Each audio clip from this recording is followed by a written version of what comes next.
Senator from Florida is recognized. Thank you, Mr. President. And I came here to the floor of the Senate to talk briefly about an amendment that we may or may not get a vote on. It's an amendment by my colleague, Senator Paul.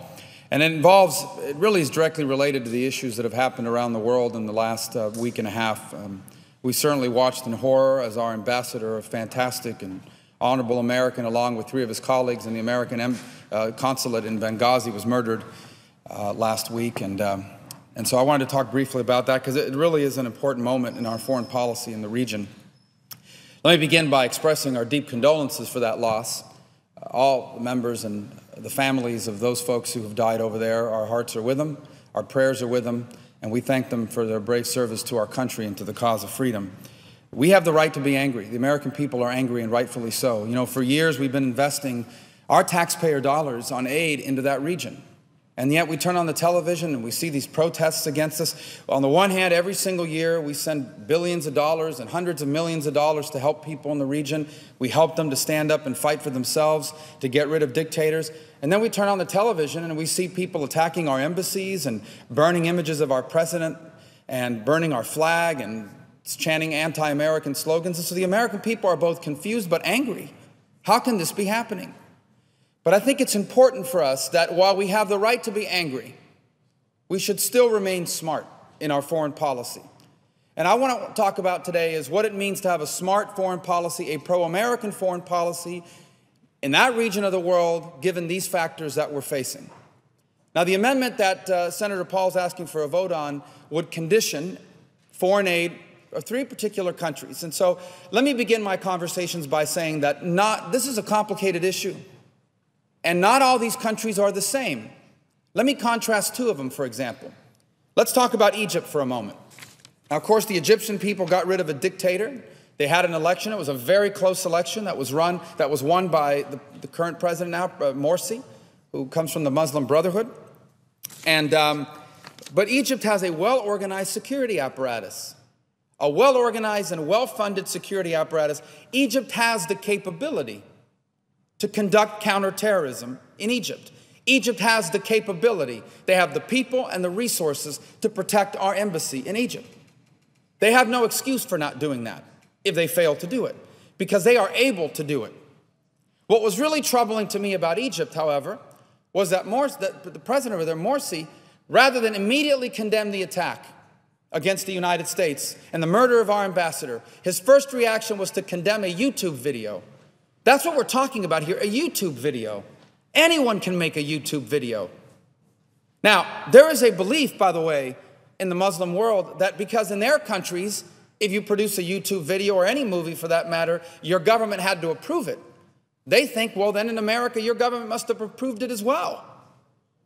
But that's not true, and their leaders know better. The leaders of these countries, they know better. Some of these leaders in the Egyptian government were educated in this country. They know full well that anyone can make a YouTube video. But instead of standing up and explaining that to their people, they go along with this stuff. They say one thing in Arabic to their people and another thing to the rest of the world in English. This is a long pattern of double-playing behavior that we should not stand for and should not tolerate. And it is, in my mind, unacceptable that a full 2 days went by before the Egyptian government clearly condemned the attack on Benghazi and clearly condemned these actions against America. Contrast that with Libya for a moment. Libya had an election as well, where 2/3 of the Libyan people rejected the Islamists, and they elected pro-Western, pro-modern, pro-progress leaders to their government. But unlike Egypt, Libya doesn't have the ability to protect our consulate as well. They didn't inherit from Gaddafi a well-organized security apparatus. In fact, it was one of the reasons why I argued for a more forceful American engagement in Libya. I didn't want the conflict to last that long. That protracted and long conflict in Libya, what it did is it created more time and more space for these independent militias. These are literally independent gangs that got their hands on weapons and fought in this revolution against Gaddafi. But now the central government can't get these groups to give up their arms, because to do so would be to give up their power. That's why having this thing go on for as long as it did, which was a terrible idea. The fact is, though, the Libyans don't even have control over large portions of the country. There are entire areas of Libya that the government doesn't control. And there is an increasing body of evidence that shows that what happened in Benghazi was not an anti-American protest. It was not as a result of a YouTube video. It was an orchestrated anti-American terrorist attack by terrorists, not by Libya, not by Libyans, by terrorists. And in addition to evidence that this was a terrorist attack, not a Libyan anti-American uprising, look at the reaction in Libya since the attack. I wish the media in the United States would give more coverage to the Libyans in the streets protesting the terrorists, holding up signs apologizing.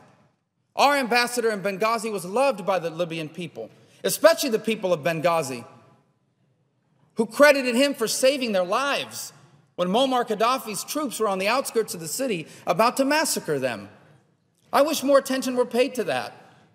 I wish more attention were paid to the ceremonies that are happening today in Tripoli, honoring, where our Undersecretary William Burns is there, honoring the service of Ambassador Stevens. The demonstrations in Benghazi are going to occur tomorrow, honoring him as well. I'm not saying everyone in Libya is pro-American. I'm saying we have a government in Libya that is trying to do the right thing. There are open source reporting in the press today. 50 American FBI agents are now there investigating this. Those are the actions of a cooperative government. They are trying to help us. They just don't have the resources to do it well. Cutting off aid to them doesn't make sense to me. On the one hand, we're demanding that they protect our embassies, but they're saying to us we want to, but we don't have the resources to do it. And on the other hand, we're threatening to take away their resources. So not all these countries are the same. And there's a lot of misconceptions floating around out there. I've heard some people say, you know what, maybe they were better off with dictators in the Middle East because they could maintain order. Let me tell you, that's a false choice. Here's why. These dictators were no friends of America. Let me give you an example in Egypt, where people now say, well, this stuff didn't happen when Mubarak was there. No, it happened, but in a different way. Let me tell you the deal Mubarak and other dictatorial leaders in the regions cut with extremists. Here's the deal they cut with extremists. As long as you don't do anything against us, you can do anything you want anywhere in the world. Conduct all the terrorism you want. Attack Americans, blow up a train in Spain, do whatever you want. Just don't do it here. If you do it in your country, if you do it in our country, we'll cut your head off. If you do it somewhere else, that's not our business.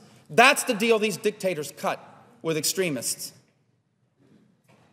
And that's not a coincidence that there were Egyptians involved in the 9/11 plot. And these were not Egyptians that came from poor families. They came from prominent and distinguished families in Egypt. Which leads me to the second point. These dictators allow anti-Americanism. Because imagine if you lived in a dictatorial country. You're not allowed to protest the government. You're not allowed to protest your leaders. There are only two things you're allowed to protest: America and Israel. And so that's what everybody does. It's almost a release valve for frustrations. And then they've got a state-controlled media that feeds into anti-Americanism. Do you know that there are media outlets in Egypt under Mubarak and even now that tell the people in Egypt that in America, denying the Holocaust is a crime? Denying the Holocaust is dumb, it's outrageous, but it's not a crime in America. And yet they spread these lies, these anti-American lies through the region. Of course there are people in the region that hate us because our so-called dictatorial friends and allies have allowed anti-Americanism to grow and be fostered because it helped them hold on to power.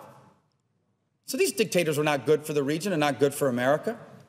And the choice should not be between dictators and democracies. The second fallacy is, well, we'll just have an election, everything will be better. That's not true either. Democracies can elect people that don't like us too. So this is not an easy issue to confront. But disengaging from the region is not the solution. Now, I don't have a magic solution, and I've only been here in the Senate for about a year and a half. So these are issues that I'm engaging in for the first time over the last year. But here are my opinions, given what I've learned in the first 2 years that I've been here. It's just some points that I'd like to make. The first is that we should expect more. We should expect more from leaders in the region. We should expect Morsi and the Muslim Brotherhood and others to stand up to people and say, look, we understand that you're upset about this video, but you don't have the right to burn down an embassy. And by the way, in America, the government doesn't control these videos. Anyone can make a YouTube video. They're a free society. Number two, we should expect for them to say the same things in Arabic as they're saying in English. Don't express condolences and outrage in English on the attack against America, but in Arabic, completely ignore it and only talk about the YouTube video. We should expect more from them. They want a true partnership. They want American and Western aid. They want tourists to return. They want economic interchange between our countries. We should expect more from them. Here's the second point. This stuff isn't happening because of a video and because people are upset.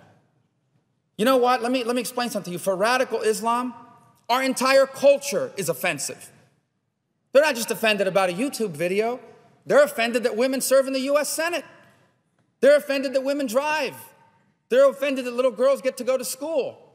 In some of these countries, converting to Christianity is punishable by death. So our whole culture is offensive to them, not just a YouTube video. Here's the third point we have to accept. We will support those. Look, this is a critical moment, not just for America. This is a critical moment for the Muslim world, where they have to decide what kind of future they want for themselves. Is this the future that they want? A future isolated from the world? A future isolated from the promise of the 21st century? Or do they want a different future? I know that there are millions of people in the Muslim world that don't want this future, but they are afraid to speak up. They are intimidated from speaking up because of these radical forces that need to be defeated, which brings me to my last point. We need to be very clear. We will support those who want a better future. Like we should have supported the Green Revolution in Iran, when young, brave Iranians took to the streets to protest a fraudulent election, and instead of taking their side, the president disengaged and said nothing. We will support those who want a new future and a better future for their region. We're not asking them to abandon their religion or their beliefs, but they have to respect ours. We're not asking them to walk away from the Quran, but they have to respect our beliefs and tolerate our beliefs as well. We'll support those who are willing to do that. We want to work with them. It benefits no one to have violence and disruption in the region. But we also have to accept the hard, cold fact that there are people, there are radical Islamists in that part of the world that you can never and will never be able to reason with. They are never going to change their mind. They are never going to come around. They are never going to one day all of a sudden change their behavior because we engage them more, because we give more speeches at their universities. They are radical Islamist, violent people. And it's a very clear choice. Either they win or we win. And the sooner we accept that, the better off we're going to be. So we have to accept that on the one hand, there are millions of people in that region that want a new, better future. We will side with them. We will support their aspirations. We will work with their hopes for civilian leadership and peace and economic prosperity. But for those that are radical Islamists, whose view is that they want to conquer and bring under their control everyone who is not who they are, we have to defeat them. I wish it weren't the case, but it is. And the sooner we accept that, the clearer our policies are going to be. So this is not just a critical moment for America and our foreign policy. This is a critical moment for them as well, where they're going to have to decide if Egypt truly wants a better future for their people, one where their economy is growing and is prosperous and young people can fulfill their aspirations. They are going to have to unequivocally reject this kind of stuff, or they're going to be trapped in the 18th century forever. In Libya, they're trying to cooperate with us. They're allowing us to move forward. We should work with them and strengthen them, not abandon them. And I didn't mention Pakistan, but that's important too. Let me just say, I think it's outrageous that that doctor is being held there. I believe every charge against him is trumped up, and I think that we should demand, and I think it is right to condition some, if not all, of our foreign aid and cooperation with Pakistan on his status and on his release. And so I hope Senator Paul and those who support his amendment will consider, at a minimum, restructuring that amendment to recognize that there's a difference between Libya and Egypt, and that we should take different approaches in that regard, that we have a right to be outraged, that we have a right to be angry, but we should never abandon being smart. I yield the floor.